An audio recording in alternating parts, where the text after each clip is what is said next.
Okay, we absolutely have to talk about the Easter eggs that they're dropping in the live action of One Piece. This is crazy, y'all. In the live action season 2, I think episode 4, we finally get to go to Little Garden and meet Dory and Baragi the goats. And the amount of Elbaf lore they were casually dropping is crazy.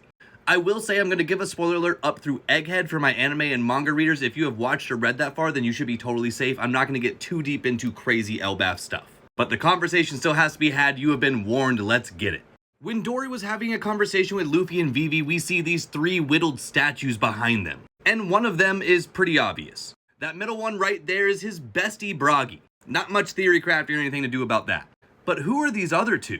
And why does this one look so weird? Well, because that, my friends, is Loki, the accursed prince of Elbaf. And most specifically, it's his silhouetted form that we saw back in Whole Cake Island, when we got some lore that he tried to marry Lola.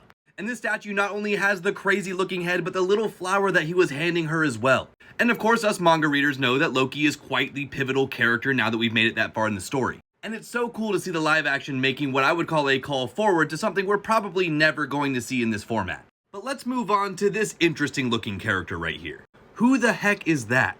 Well, it's the sun god Nika, of course. The warrior of liberation, or potentially destruction. Or maybe it's just laughter. He's a god nonetheless. I think the most obvious bit to this is the swirly bits of their hair and their eyebrows, very much looking the way Luffy looks when he gets really intense in Gear 5. Nika is also generally depicted with a sword and a shield, and while I really can't tell what they're holding in their left hand, they obviously have the sword. One thing that they changed about this scene that I found very interesting was Dory's speech about the warrior god of Elbaf.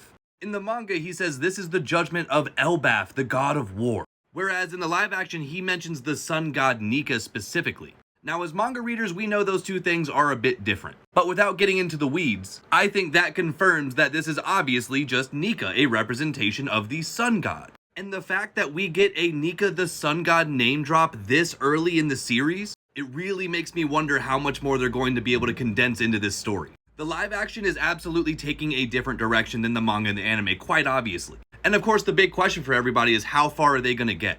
I think they're going to make it to the end. It's just going to be a different end than what we're coming to in the anime and the manga. They're going to cram as much information into these small little moments as they can to help the world building, so they can make it to whatever ending point they've decided on, which I personally think is probably somewhere around Enies Lobby, but as always, let me know what you guys think in the comments.